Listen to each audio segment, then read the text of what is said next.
Grass root level पे जो potter's जिनको कहते हैं, मिट्टी काम से जुड़े हुए लोग हैं, उनके जो प्रॉब्लम्स होते हैं, जैसे हम सब जानते हैं कि वो ट्रेडिशनल मेथड्स को यूज़ करते हैं, इसलिए उनकी प्रोडक्ट्स की रेंज लिमिटेड होती है। दूसरी एक क्वालिटी के इश्यू रहते हैं उनके, और उनके क्वालिटी के साथ साथ उनको पैसे भी नहीं मिलते हैं उतने। और आज ये पाया गया है कि जो यंग जनरेशन है वो लोग ये काम से थोड़े दूर हटे जा रहे हैं, क्योंकि ये काम थोड़ा लेबरस काम है।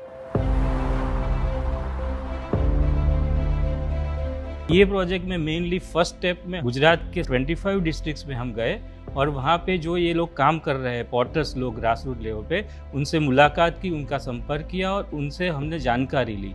ये जानकारी उनकी प्रोडक्ट के बारे में, उनके रॉ मटेरियल्स के बारे में, वो लोगों को जो समस्याएं हैं उनके बारे में, वो लोग कैसे उसको मार्केटिंग कर रहे हैं, ये सब के बारे में हमने प्राथमिक जानकारी ली। जानकारी के साथ साथ हमने वहाँ से उनके प्रोडक्ट्स को भी कलेक्ट किए, उनके रॉ मटेरियल्स को भी लिए, और ये सब चीज़ हम अपने लैब में लाए। जब ये सैंपल्स और ये उनके फिनिश प्रोडक्ट्स हम लोग लाए, उन पे हमने व्यापक तौर से उनके परीक्षण किए, तो हमने पाया कि उनके जो प्रॉब्लम्स थे उसमें एक पहले रॉ मटेरियल के इश्यू। मिट्टी की कैरेक्टरिस्टिक हर जगह पे डिफरेंट रहती है। कुछ मिट्टी ऐसी होती है जो ज़्यादा पानी लेती है, स्ट्रेंथ देती है, लेकिन साथ में श्रिंकेज भी ज़्यादा होता है। कुछ मिट्टी ऐसी होती है कि जो पानी कम लेती है, श्रिंकेज भी कम होता है और उसमें स्ट्रेंथ भी कम होता है। सो ये एक ऑप्टिमम उनके लिए एक मिक्सचर मिट्टी का बनाना चाहिए। सो उस बात से वो लोगों को ज़्यादातर पता नहीं था।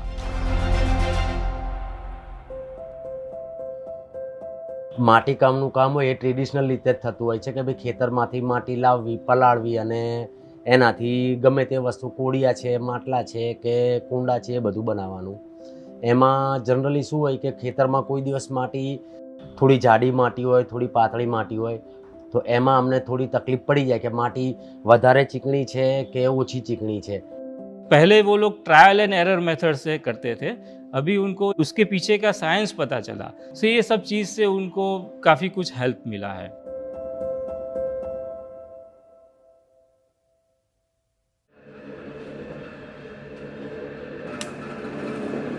दूसरे स्टेप में हमने डिफरेंट कंपोजिशंस बना के डिफरेंट प्रोडक्शन टेक्निक्स, जैसे कि स्लिप कास्टिंग का एक टेक्निक है, जैसे कि जिगर जॉली का एक टेक्निक है, जैसे कि प्रेसिंग टेक्निक है, और उनके लिए रॉ मटेरियल्स बना के डिफरेंट बैच बना के डिफरेंट प्रोडक्ट्स हमने यहाँ पे इन हाउस पहले बनाया। और उस प्रोडक्ट्स में उनके डेकोरेशन से रिलेटेड, उनके फायरिंग से रिलेटेड सभी एस्पेक्ट्स को कवर करते हुए कैसे रिजेक्शन रेट भी उसके कम हो जाए और प्रोडक्ट हैंडलिंग में भी इजीनेस आ जाए, तो वो सब चीज़ पे काम करके हमने एक स्टैंडर्डाइज ट्रेनिंग के देने के लिए एक प्रोडक्ट का रेंज बना लिया।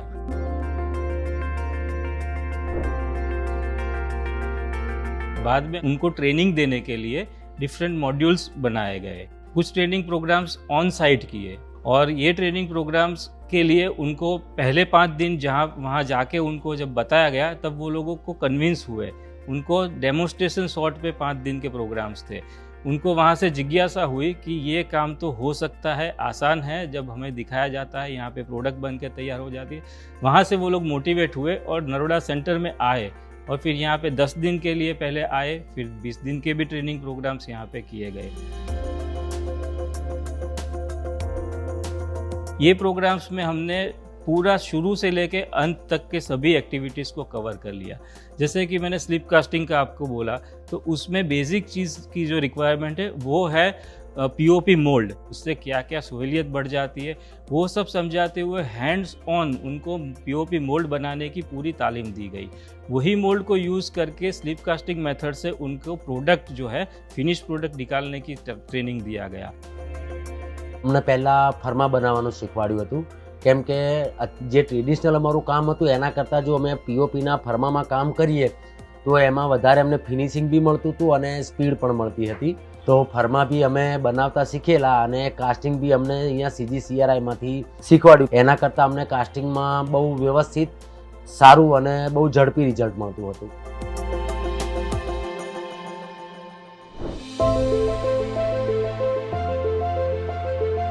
दूसरा जो है जिगर जॉली टेक्निक, तो उसमें भी प्लास्टिक मास्क को कैसे प्रिपेयर करना है, प्लास्टिक मास्क को यूज़ करके किस तरह से डिफरेंट प्रोडक्ट्स बनाई जा सकती है, उसको उन्होंने हैंड्स ऑन यहाँ सेंटर में आके अपने हाथ से प्रैक्टिस करके प्रोडक्ट को देखा निकालते हुए। मैं राजकोट से हूँ और पिछले 12 सालों से मिट्टी की जो भी प्रोडक्ट है, टेराकोटा की सारी प्रोडक्ट, उस पर मैं डिज़ाइनिंग का काम करती हूँ। जो प्रोडक्ट ऑलरेडी बाज़ार में जो डिज़ाइन शेप बने हुए हैं, मैं उसी पे ही काम कर सकती थी, क्योंकि मुझे मिट्टी में से कैसे प्रोडक्ट बनानी है वो जो प्रोसेस है वो मुझे मालूम नहीं था। जब मैं अहमदाबाद में आई थी तब मुझे CGCRI से कांटेक्ट हुआ वहाँ सर से कि ऐसे ट्रेनिंग मिलती है यहाँ पे और मिट्टी में से कैसे प्रोडक्ट फाइनल करते हैं। तो मैंने वो ट्रेनिंग ली और उसके बाद मतलब जो शेप्स मेरे माइंड में है, मैं मतलब खुद क्या बनाना चाहती हूँ, मतलब न्यू क्रिएटिविटी जो मैं करना चाहती हूँ वो शेप मैं अभी बना सकती हूँ और उस पर काम कर सकती हूँ। सभी जो प्रोडक्ट्स है उसके हमने डेकोरेशन के टेक्निक्स के बारे में भी उनको सिखाया। हमने डेकोरेशन के लिए एक बहुत सिंपल कोटिंग डेवलप किया, तो वो कोटिंग को कैसे अप्लाई किया जाता है वो सब चीज़ें उनको सिखाई गई। सो उनको सिखाया गया कि कैसे आप इनोवेटिव डिज़ाइन से अपना एक नीश मार्केट भी क्रिएट कर सकते हैं। मार्केट में जो शेप अवेलेबल नहीं है वो शेप का होता है तो यूनिक होता है, इस वजह से मतलब लोगों का भी ज़्यादा रिस्पॉन्स मिलता है हमें, तो मतलब इनकम भी ज़्यादा होती है कि कहीं भी नहीं मिल रहा है वो यहाँ पे मिल रहा है ऐसा।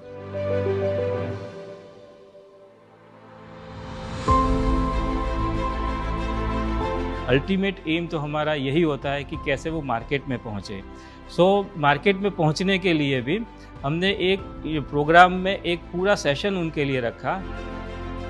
पहला मैं खाली मिट्टी वॉश करी ने सप्लाय आपतो तो बधा अमरा प्रजापति भाईओ ने, पछी मैंने आमां थोड़ું नॉलेज मळ्युं એટલે પછી મને સ્ટાર્ટિંગમાં જાણવા મળ્યું કે ભાઈ આ પ્રમાણે ટ્રેનિંગ લઈએ તો એમાંથી બધો ફાયદો થાય છે।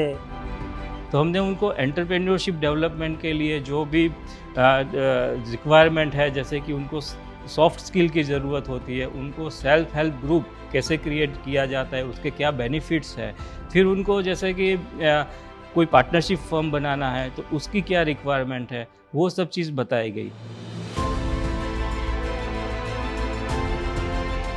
पहले तो हूँ और मारा 2 बाळको छे, अमे 3 जणामां काम करता था। પછી માણસોની મારે જરૂરિયાત પડવા માંડી। જેમ જેમ કામ ડેવલપ કરવું માણસોની જરૂરિયાત તો પડે જ। પછી અત્યારે મારી પાસે લગભગ 40 માણસો કામ કરે છે અને લગભગ વર્ષનું મારું 30 થી 40 લાખનું ટર્નઓવર છે। और जो मार्केट्स उनके लिमिटेड थे मार्केट्स, जैसे कि पहले बताया गया कि वो मैक्सिमम डिस्ट्रिक्ट लेवल पे अपने सामान को सप्लाई करते थे, तो हमने बताया कि आजकल जो कंप्यूटर के माध्यम से काफ़ी कुछ ऑनलाइन पोर्टल्स अवेलेबल है कि जिसके थ्रू आप आपकी प्रोडक्ट पूरे भारत में कहीं भी बेच सकते हैं। ત્યાંથી ટ્રેનિંગ લીધા પછી મને મારી પ્રોડક્ટની બહુ સારી ક્વોલિટી બની ગઈ અને અત્યારે all over India, Gujarat, Maharashtra, MP, Kerala, Rajasthan અને છેલ્લે મેં નાઇજીરિયામાં એક્સપોર્ટ પણ કરેલું છે। हम लोग ये सब रिसर्च के साथ साथ इंफ्रास्ट्रक्चर फैसिलिटी को क्रिएट करने के लिए हेल्प मिलती है। सभी फंडिंग एजेंसीज जैसे कि department of science and technology government of India का है, वो हमें अपने कार्य के लिए काफ़ी कुछ हेल्प करते हैं। जैसे कि हमारे रिसर्च प्रोजेक्ट्स जो है उसके लिए फंड्स CSIR से भी मिलते हैं, गवर्नमेंट ऑफ गुजरात से भी मिलते हैं।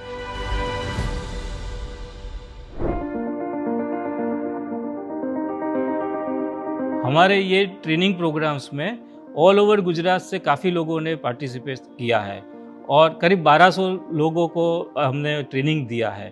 और हमें खुशी है कि उसका एक GMK RTI ने एक सर्वे किया था और उसमें से उन्होंने पाया है कि करीब 82% लोग ने यहाँ से जो भी सीखा है अलग अलग मॉड्यूल्स में, उनमें से कुछ न कुछ चीज़ें जो उनके सहूलियत के हिसाब से वो लोग कर सकते हैं वो उन्होंने करना शुरू कर दिया है। પહેલાં હું પ્રાઇવેટ સ્કૂલની અંદર નોકરી કરતો હતો, પછી કોરોના આવ્યો એટલે કોરોનાના હિસાબે મારી નોકરી છૂટી ગઈ। પછી અમદાવાદ નવા નરોડા પાસે CGCRI જે સેન્ટર જે છે ત્યાંનું મને એને સૂચન કર્યું કે તમે ત્યાં જાઓ, આ POPના મોલ બનાવવાના જીગર જોલીનું કામ છે, કાસ્ટિંગનું જે છે એ બધું શીખવા મળ્યું। અને અત્યારે હાલમાં હું 5 થી 6 આઈટમ જે છે જીગર જોલી ઉપર હું પોતે જાતે બનાવું છું। એમાં માટલિયું બનાવું છું, પછી ચકલાને પાણી પીવાની ડીશું છે, પછી થોડીક મોટી માટલિયું છે, પછી કુંડા છે જીગરજોલી ઉપર હું જાતે બનાવું છું. हमारे पास ऐसे एग्जाम्पल्स हैं कि हाउस वाइफ जो कि उन काम पहले नहीं कर रहे थे, उन्होंने भी अपना ये छोटे मोटे तौर पे ये गहने का और ये काम शुरू किया. પહેલાં મેં 5 દિવસની ટ્રેનિંગ હતી, એ પછી મેં 15 દિવસની લીધી. એમાં જ્વેલરી ડિઝાઇન કેવી રીતે કરવાની, કેવી રીતે બનાવવાની, કેવી રીતે પકવવાની, પછી એ ક્યાં કેવી રીતે માર્કેટિંગ કરવાનું, કેવી રીતે વેચવાનું. આ પ્રોડક્ટ જે હું વેચું છું એનાથી જે ઇન્કમ આવે છે, મારા ફેમિલી માટે કંઈક મારે મદદરૂપ થવું હોય તો હું એ કરી શકું. અને લાઈફમાં મેં જે પૈસા હું ભેગા કરીશ એ મારા ભવિષ્યમાં બી એ सारी वस्तु જ છે. कुछ यंगस्टर्स जो है वो अपने पेरेंट्स के और उन लोगों के जो काम है उसमें लग गए, और मुझे ये बात की बहुत खुशी हो रही है कि जिन्होंने भी उसको एंटरप्रेन्योरशिप लेवल पे शुरू किया, उन्होंने दूसरे लोगों को भी रोजगार देने का काम किया हुआ है. ત્યારે મેં ફર્સ્ટ પ્રોગ્રામ કરેલો 2000 લગભગ 15 કે 16માં કરેલો. એમાં અમે સ્લીપ કાસ્ટિંગ, સ્લેબ કાસ્ટિંગ શીખ્યા, ઘણું બધું શીખ્યા. અને એના પછીથી અમારી પરિસ્થિતિ પણ ઘણી સુધરી. અમારા સમાજમાં એક કહેવત હતી કે જે ઘેર માટીકામ થતું ને એ ઘેર દીકરી નહોતા આપતા. પણ અત્યારના સમયમાં જોવા જતાં હું તો આભારી છું સરકારની, GMKRTIની, નરોડા સેન્ટરની, કે એ લોકોએ આ આધુનિક સાધનોનું ઉત્પાદન કરી અને લોકો સુધી પહોંચાડ્યા. તો એનાથી લોકોને બહુ જ મદદ થાય છે. और ये सब होने के बाद मैं ये समझता हूँ कि आज सब लोग कहते हैं कि एक मिट्टी के बर्तन, मिट्टी के जो चीज़ है, मिट्टी के जो प्रोडक्ट्स हैं, उसकी आज डिमांड बढ़ रही है. जब भी हमने सर्वे किया तो पता चला था कि डिमांड कम थी, लोग कम थे, ये कला लुप्त हो रही है, लोग ये नहीं करना चाहते. आज पूरा सिनेरियो चेंज हो गया है. आज लोग फ़ोन करके पूछते हैं कि नेक्स्ट ट्रेनिंग प्रोग्राम आपका कब शुरू हो रहा है, हमें एनरोल होना है. सो मुझे ये जो मिट्टी काम रिलेटेड एक्टिविटी है उसका फ्यूचर बहुत अच्छा लगता है, और एक सभी के दिलों में पॉजिटिव इम्पैक्ट आया हुआ है कि हम लोग मिट्टी से जुड़े रहे.